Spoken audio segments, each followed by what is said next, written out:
Bom dia a todos. Bom dia também àqueles que nos ouvem pela TV Harmonia. Então, nossa reflexão hoje será sobre indulgência, que faz parte do capítulo Bem-aventurados os misericordiosos. E é interessante porque é a bem-aventurança onde o que a pessoa vai receber em troca é a misericórdia, né? É se tornar misericordioso.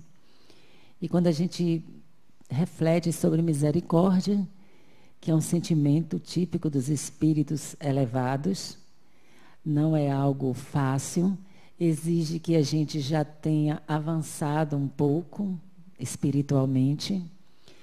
E nós temos como grande exemplo aquela cena de Jesus, né? Torturado, ferido, com a multidão gritando em torno dele, né? Desejando a sua morte. Ele pregado na cruz, vira para aqueles seus algozes, né? E faz sua oração dizendo: Pai, perdoa-os, porque não sabem o que fazem. Esse é o grande exemplo da misericórdia. É quando, apesar da gente estar sendo vítima, né, corporalmente, Jesus nem tinha por que ser vítima, porque ele já era um espírito perfeito. Quanto mais nós que temos as nossas imperfeições. Mas é olhar o seu algoz, aquele que está lhe ferindo profundamente, que está provocando uma dor muito grande, e ter a compreensão de que ele é que precisa de ajuda. Porque Jesus pede perdão para eles. Porque ele entende que aquelas criaturas estão agindo daquela forma por ignorância. Então, a misericórdia é quando a alma percebe a outra alma. Ela não vê aquela estrutura de personalidade que a gente constrói no cotidiano de uma encarnação. Ele não percebe qualidades que são apenas aparentes. Não olha para comportamentos, que nós medimos as pessoas muitas vezes pelo comportamento, esquecido de que a verdadeira qualidade está para além do comportamento. Embora o comportamento também reflita, mas muitas vezes são condicionamentos da cultura. Como diz mesmo no livro, no próprio Evangelho, algumas pessoas adquirem o verniz da gentileza, da amorosidade, da boa vontade, mas é só verniz. Interiormente, a alma não está assim, nesse ponto, né? Então, a gente às vezes é educado para ter uma forma, mas quem é misericordioso olha além da forma.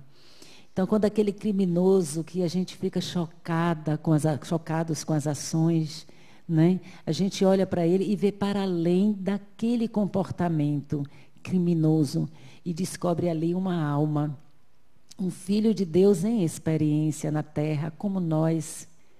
Quando olhamos para aquele criminoso e percebemos que um dia fomos assim também, que um dia em outras vidas nós também desrespeitamos a vida, desrespeitamos o próximo, desrespeitamos Deus e nos desrespeitamos como espíritos. Quando a gente olha e vê como foi difícil chegar até aqui, e quando a gente olha e vê que ainda hoje temos as nossas batalhas pessoais, intransferíveis, quando queremos ser melhores e não conseguimos, quando queremos perdoar indistintamente e nos descobrimos ressentidos, quando queremos não levar adiante uma querela, estamos ali discutindo e quase não aguentamos, nós sabemos o quanto é difícil essa luta. Sabemos que a verdadeira batalha nunca foi com o outro que está fora de nós, mas é aquele outro que está dentro de nós, que ainda não chegou no ponto que nós gostaríamos de chegar. Nós desejamos ser pessoas melhores. Se não desejássemos, não estávamos aqui, num dia desse, num horário desse. Nós queremos ser espiritualizados, queremos ter consciência de que somos filhos de Deus, mas não é fácil, porque atrás de nós tem um mundo de tempo em que nós fomos primitivos. Tem ainda nossas experiências nos diversos reinos. Temos a nossa experiência marcante no reino animal, onde desenvolvemos os instintos que ainda hoje precisam ser educados. Então, nós sabemos que a luta é grande. Então, a misericórdia me faz ver no outro aquele mesmo ser que eu sou, em luta. que a ignorância leva ao crime e que vai ser perfeito um dia, como todos nós seremos. Então, somente quando nós conseguimos dar este passo, é que podemos sim ser misericordiosos. Porque a nossa visão muda do ponto, né? Eu não vou ligar para a ação. Eu vou ligar para o que é eterno. Eu não vou me restringir àquele momento daquele crime. Eu vou me ampliar para antes e para depois, quando aquele ser não será mais criminoso. Porque devemos pontuar o crime. O crime é inaceitável. Mas o ser humano que pratica o crime precisa ter a chance de ser educado e de recomeçar. Então, a misericórdia é esse ponto importante, onde eu olho para o outro para além das convenções, onde eu olho para o outro no ponto exato em que eu sou um espírito e ele também é, em que ele é meu irmão. Mas isso é algo difícil, é algo que se constrói. Ninguém nasce na primeira encarnação misericordioso. Ninguém, nem mesmo por desejar ser misericordioso, consegue imediatamente isso. É um trabalho, é um processo evolutivo que nós podemos dar o nosso primeiro passo assim que desejarmos. E esse capítulo do Evangelho é todo um roteiro de como caminhar até chegarmos a ser misericordiosos. Como é que nós devemos agir para aprender a ser misericordiosos? E é uma questão que ele vai trazer para a necessidade também do autoconhecimento. Porque quando perguntam lá no Livro dos Espíritos, Allan Kardec pergunta aos espíritos como o homem deve resistir ao mal, os espíritos respondem, conhecendo-se a si mesmo. Como um sábio da antiguidade já vos disse, o que nos leva a refletir que o mal está em nós. É o nosso olhar equivocado que muitas vezes produz o mal, vê o mal. Então é preciso também que eu tenha esse autoconhecimento. Eu preciso me voltar para mim mesma e me avaliar. Porque a nossa tendência é projetar no outro. Minha indignação com a maldade do outro faz com que eu fique cega para mim mesma. Faz com que eu não olhe e veja também meu crime, a minha perversidade, a minha maldade. Em algum grau eu tenho tudo isso, porque nós estamos num planeta de provas e expiações. Não tem espíritos iluminados na Terra. Nenhum de nós somos. Todos nós temos mais ou menos o mesmo nível evolutivo. Talvez um pouquinho mais, uns talvez um pouquinho menos, mas a média nossa é a mesma. Senão nós estaríamos reencarnados num planeta de regeneração. Mas somos capazes de nos tornarmos melhores. Não estamos começando a nossa caminhada, já caminhamos muito, porque senão estaríamos num planeta primitivo. Nós estamos num planeta de provas e expiações, estamos fazendo o nosso teste, treinando para sermos pessoas melhores. Então, quando a gente vai lendo, a gente vai vendo que existem alguns passos a ser dados para alcançar a misericórdia, não do outro, mas alcançar a misericórdia dentro de mim. Eu me tornar o Espírito, Filho de Deus que eu sou. E o primeiro passo na leitura, ele vai falar sobre o perdão. Não existe caminhada para a misericórdia sem um perdão. É preciso perdoar. E a gente pensa que perdoando está fazendo um bem ao outro. Pode sim. Existe uma frase muito bonita que diz: perdoar é devolver ao outro o direito de ser feliz. Isso porque muitas vezes o outro persegue a pessoa que causou o erro sem parar. Às vezes a gente vê criminosos que foram condenados, que pagaram um crime, e quando eles saem da cadeia, está lá a pessoa reivindicando e achando pouco tudo o que ele passou, como se não houvesse a possibilidade de acabar. Embora a lei diga são 10, 20 anos, depois de 20 anos, os que se pretendem vítimas estão lá cobrando mais e achando pouco. Não podem esquecer. Mas nós precisamos perdoar, não por eles também, mas por nós mesmos. Porque a nossa alma precisa de paz para continuar crescendo. Nós não vamos a lugar nenhum enquanto não perdoamos. E esse perdão não é simplesmente o perdão de perdoar e largar. Não, é o perdão também de continuar amigo. Porque muita gente diz assim: eu perdoo, mas não quero mais ver a cara na minha frente. Isso não é um perdão completo. Às vezes é o perdão que a gente pode dar, mas precisamos ter consciência de que não é o perdão completo. A gente precisa ir além, a gente precisa fazer nascer uma nova relação com a criatura. A gente precisa continuar caminhando. A gente precisa estabelecer novas diretrizes, inclusive se questionar. O que foi que eu fiz que provocou? Tem alguma coisa em mim, de fato, que provocou essa reação criminosa nessa pessoa? Porque nada existe sozinho. Às vezes a gente nem tem consciência de ter provocado, mas às vezes a gente provocou. Se é um litígio, uma briga, qual é a minha parcela de responsabilidade?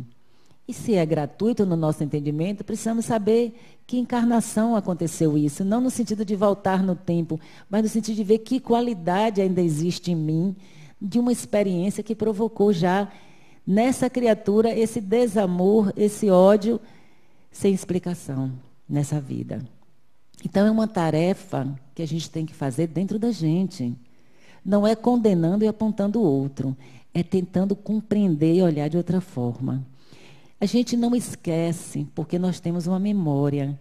Mas para esquecer algo, para perdoar a ponto de esquecer, a gente só tem uma forma: olhar do ponto de vista do espírito. A gente precisa olhar aquela criatura como alguém ignorante, como nós, que precisa de ajuda. A gente precisa olhar aquela experiência e dizer: aquele homem criminoso terrível, aquela mulher criminosa terrível, ela só consegue atingir, no máximo, o meu corpo.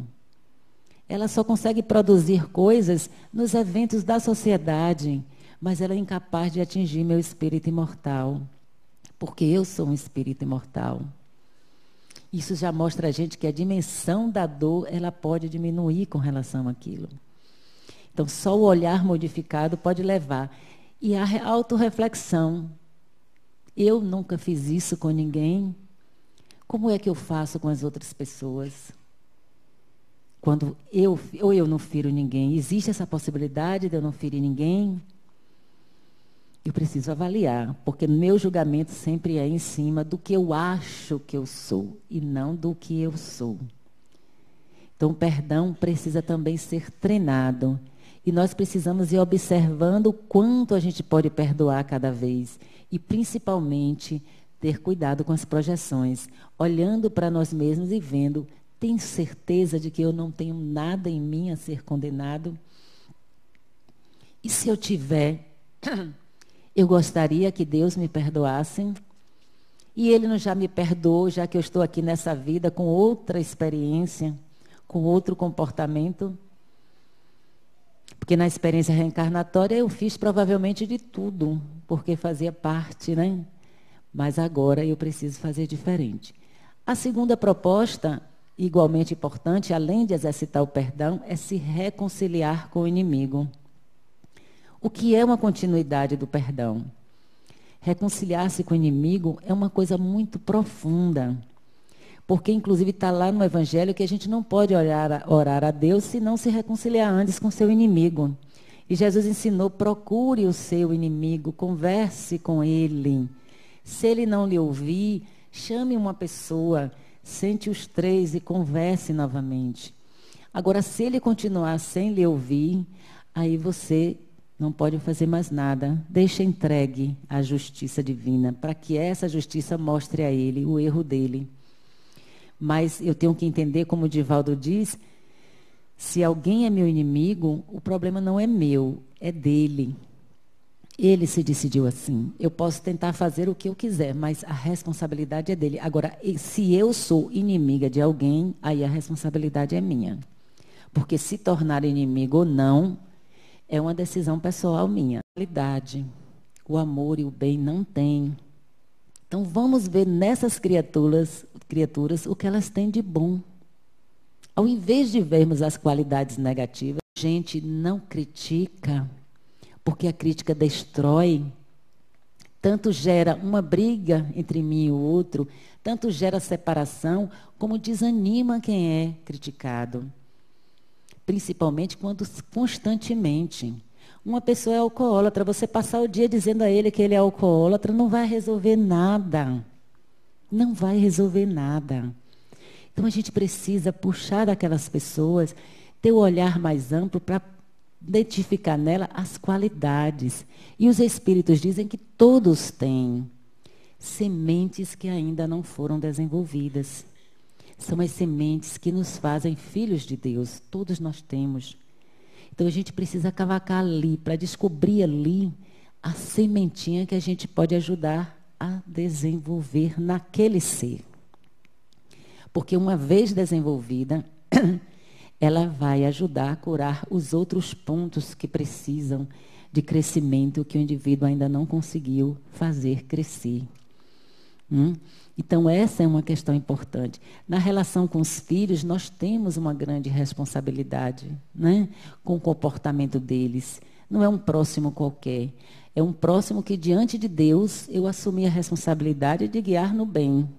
A gente pensa que foi de dar uma boa escola, formar bem, fazer ficar rico. Não. O nosso compromisso maior é que aquele espírito que vem como filho é um filho de Deus que nos foi confiado para que nós encaminhássemos ele para o bem. Então, a responsabilidade é muito maior. Então, é claro que quando ele está tendo atitudes erradas, atitudes que não têm condição de serem aceitas, a gente precisa. Preciso me dirigir a ele, eu preciso dar limites a ele e eu preciso apontar os equívocos dele. Mas tudo isso será muito melhor aproveitado se eu for capaz antes de descobrir a grande qualidade dele e evidenciá-la. Porque nós temos o costume de evidenciar o negativo. E não é só nos outros, não. Com a gente também, a gente faz a mesma coisa. A gente só se apega ao que a gente fez que consideramos ruim. Esquecemos tudo de bom que fazemos. E pontuamos apenas aquela parte. Pô, eu estou chateada como que eu não consigo fazer isso, não consigo fazer isso. E isso vira uma perseguição. A gente faz isso com o outro e a gente faz isso com os filhos. Então é preciso primeiro trazer a qualidade, mostrar para aquele ser que ele tem essa qualidade. E que essa qualidade precisa brilhar para iluminar os outros aspectos da consciência. Isso é indulgência. Isso é desfazer a estrutura de inimizade com o outro. Isso é se aproximar, isso é amar. Então, o indulgente, ele vai por este caminho. Ele vai incentivar o melhor, ele não vai dar a mínima importância para o lado negativo. Porque nós sabemos que é provisório, né? Mas existem também circunstâncias em que a gente precisa proteger um grande grupo. Porque há uma pessoa que está fazendo mal e está prejudicando um grande grupo de pessoas. Em nome desse grande grupo de pessoas, porque você não pode destruir muita gente por causa de uma única pessoa. Aí você precisa revelar o mal que aquela pessoa está fazendo, ou seja, esclarecer quem está em torno sobre o fato de que o comportamento daquele indivíduo está sendo prejudicial para a coletividade. Mas, mais uma vez, a indulgência faz isso com muito cuidado. Não exagera, porque muitas vezes a gente exagera. Nós somos seres muito emocionais, né? Saímos completamente da razão quando algo emocional nos toca. Né? Nós vemos pacatos pais de família, mães de família, criaturas amorosíssimas. Quando pega um estuprador de criança no caminho, perde completamente a noção e vai todo mundo e mata, esquarteja, tortura. E quando termina que a pessoa vai se dar conta da sua ação. Porque ainda somos muito emocionais. A emoção da gente termina nos conduzindo para as coisas. Quando não deveria ser a emoção, deveria ser o sentimento. Porque, note bem, a indulgência não é uma emoção. Ela é um sentimento. Se fosse uma emoção, se desequilibrava. Toda emoção precisa de extremos cuidados para que ela não nos desequilibre. Mas sentimento não se desequilibra. Então, a indulgência estará sempre olhando de forma não emocional, mas pontuada pelo sentimento de amor ao próximo e pelo sentimento de amor a Deus. Porque quem ama verdadeiramente a Deus sabe que o outro é um filho de Deus e que Deus o ama tanto quanto nos ama. que se fosse o meu filho que estivesse naquela situação, eu queria perdão, eu queria outras possibilidades, eu queria outro tratamento. Mas como é o filho do outro, é diferente, não pode ser. Então, a indulgência tem esse movimento também de encontro à alma do outro e de procurar o que é importante. Importante é o amor de irmãos. Importante é considerar o outro irmão. Porque Jesus disse, amar a Deus sobre todas as coisas e ao próximo como a si mesmo. Não temos outro caminho evolutivo que não seja trabalhar a nossa estrutura psíquica, trabalhar as nossas emoções, trabalhar a nossa inteligência, a nossa racionalidade para amar o próximo, para entender que somos irmãos. Esse é o único caminho. E Jesus disse uma coisa que nenhuma outra igreja cristã talvez tenha ouvido: amar os inimigos. E quando ele diz isso, ele diz tudo. Você pode alegar o que quiser com relação ao inimigo. Pode dizer que ele foi perverso, que ele fez, que ele aconteceu, mas não pode apagar o que Jesus disse. Amai os vossos inimigos, fazei o bem àqueles que vos odeiam e orai pelos que vos perseguem e caluniam. A gente não tem outro caminho. A gente pode reclamar, a gente pode fazer de má vontade, mas a gente sabe que é preciso fazer isso. Porque é preciso tirar aquela estrutura que a gente reclama dos efeitos, né? A gente olha para as histórias de Moisés e diz, olha, a lei de causa e efeito, não é mais assim. Que só porque eu fiz isso, eu vou também ser punida por isso. Aí a gente acha ruim, principalmente quando é com a gente. Mas Jesus veio me mostrar exatamente a lei de misericórdia, que nada mais é do que a lei de causa e efeito no seu sentido mais espiritual. Porque se não há ninguém que faça um mal e que não venha pagar por esse mal, não há ninguém que faça o bem e que não receba o bem em troca. Nós nos detemos nos castigos, né? Esquecemos das recompensas. Então, amar é ser amado. Ter misericórdia é receber misericórdia. Não tem outra forma. Você pode reclamar por justiça e conseguir algum tipo de forma de justiça humana, mas misericórdia é poder, é espiritualidade. Então, para você ter misericórdia, você não pode recorrer a advogados, você tem que ser misericordioso. Só existe esse caminho. A crítica não vai nos ajudar no nosso projeto espiritual e não vai ajudar ao outro também no seu projeto espiritual. Porque ela vai trazer sempre uma separação. Tem uma história sobre indulgência que é pequenininha e é interessante. Que um mestre, né? Ele estava lá com seu discípulo, passeando, e aí ele chegou perto de um rio e descobriu que um escorpião estava se afogando. Ele foi lá e tirou o escorpião da água para salvar a vida do escorpião. O escorpião foi lá e picou ele.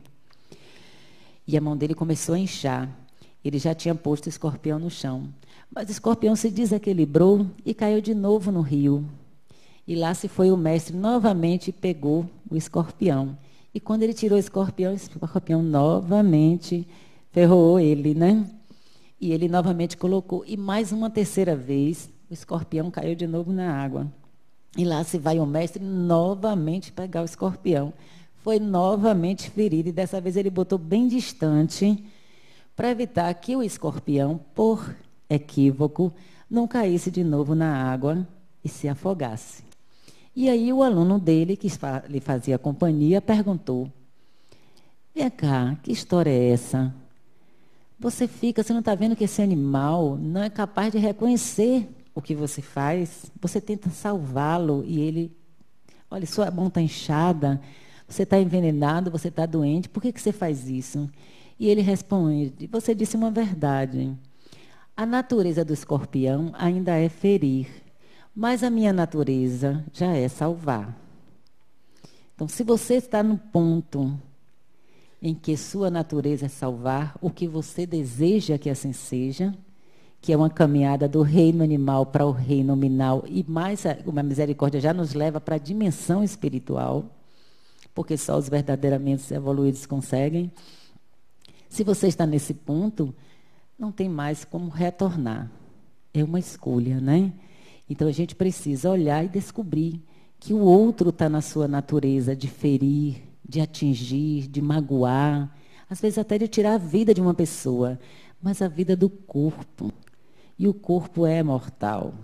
Vamos morrer de qualquer jeito, seja por uma bala, seja por um câncer, um atropelo, por velhice, seja lá por que for, nós vamos morrer. O máximo que o nosso inimigo pode fazer é tirar a vida deste corpo. O resto, ele não pode fazer, porque nós somos espíritos eternos. Então, esse olhar vai trazer de volta essa compreensão. Só aí, só com a consciência de que somos espíritos eternos, podemos ser misericordiosos. E podemos entender como Jesus entendeu. É muita ignorância fazer mal aos outros. Imagine que Jesus veio para o mundo para trazer luz. Ele amou a todos nós. Ele fez um investimento num salto de qualidade na nossa vida espiritual. Ele veio ajudar a dar um impulso de transformação no planeta Terra para que nós pudéssemos viver no bem e passarmos a ser um planeta de regeneração. E o que a multidão fez com Jesus? Torturou, matou. Alguns até sabiam que ele estava fazendo o bem, que ele não merecia aquilo, mas teve medo de ser punido e ser colocado numa cruz também. Se preocupou mais com o corpo, que hoje é como as ervas que Jesus diz, mas amanhã será lançado no fogo. E terminou abandonando o Mestre. O que nós fizemos com o amor. E quando eu digo nós, é porque muitos de nós estávamos lá na época também. E se não estávamos, somos humanidade, somos todos iguais. É o que fazemos enquanto somos ignorantes. Mas lá, Jesus tinha outro pensamento. Ele sabia que era um espírito imortal. Ele tinha consciência da ilusão que aquelas criaturas estavam criando em torno de suas vidas. Ele sabia que ele estava próximo de Deus e que aquele povo estava muito afastado. E quando a gente já tem uma aproximação de Deus, a gente sabe que não existe dor maior do que se sentir afastado do divino. Porque o indivíduo fica perdido nas questões materiais, sofrendo excessivamente e desnecessariamente por coisas mínimas. Por qualquer besteira, uma mulher que desiste dele, um marido que desiste, um filho que resolve morar fora, um dinheiro que não entra mais, um emprego que perdeu, uma doença que chega, as pessoas se desesperam, se descontrolam, porque elas esqueceram que são espíritos, esqueceram que essas são experiências necessárias e que nós mesmos é que administramos essas experiências. E que nós, espíritos, somos maiores do que a experiência. Que um gesto nosso, uma atitude nossa diante da vida pode mudar todo esse quadro. Que amando bem, praticando bem, a gente pode estar num planeta onde a gente não precisa de tanta dor. Porque nós também não entendemos que o outro, o miserável, o criminoso, talvez nunca tenha sido amado. Talvez nunca saiba o que é o amor. E que nós é que vamos ensinar a ele. E quando eu digo nós que estamos aprendendo, que estamos começando. Só nós podemos ensinar. Às vezes as pessoas dizem, não, eu me formei em direito, mas lá só tem maldade, eu vou para a delegacia, só tem maldade, eu não vou trabalhar nesses lugares, em outros lugares piores. Gente, o bem tem que marcar presença no mal. É preciso um outro olhar lá. Até para as pessoas se sentirem necessidades de serem boas. Porque no lugar onde só tem maldade e só vence a maldade, quem tem força suficiente para ser bom? Ainda hoje, numa sociedade como a nossa, que já melhoramos bastante, é um desafio. E já era avisado no Evangelho, o que farão com meus discípulos? Dirão que são tolos, idiotas, perdem tempo indo para templo em vez de estar aqui na festa. Não se respeitam, fica assim, os outros fazendo mal e eles perdoando, feito um idiota. É isso que dizem. Mas com o tempo, quantas pessoas começaram a pensar assim? Vamos olhar o mundo hoje, quando foi outra época da humanidade, senão depois do cristianismo, que as empresas começaram a achar importante simpatia, começaram a achar importante respeito, começaram a achar importante a vida. Direitos humanos aí que as pessoas, muitos reclamam, né? Graças a Deus não são de jeito nenhum maioria, porque eles vão em favor também dos direitos dos criminosos. Quando foi que a gente viu isso na história da humanidade? Nós vivemos épocas em que a gente podia tranquilamente matar, sem problema nenhum, tomar a propriedade do outro, tomar a mulher do outro, e tudo isso era normal porque a lei era do mais forte. Hoje a gente sabe que tem que ajudar os mais fracos. Porque um dia podemos ser também, ou já fomos. Hoje sabemos que não podemos distinguir irmãos. Que não existe diferença possível entre nós, porque existe a lei de igualdade. Mas precisamos vibrar nessa lei. Vibrar a ponto de entender que somos de fato irmãos. Que somos de fato iguais, porque somos todos filhos de Deus. Todos nascemos simples e ignorantes e todos chegaremos à perfeição. Então é uma proposta de caminhada. É um convite para vocês. Quando Jesus diz, sede misericordiosos, é o convite para ultrapassar as limitações criadas pelas nossas diversas experiências equivocadas no planeta e começar a olhar o outro como nosso irmão, merecedor do nosso perdão, assim como nós também queremos ser perdoados.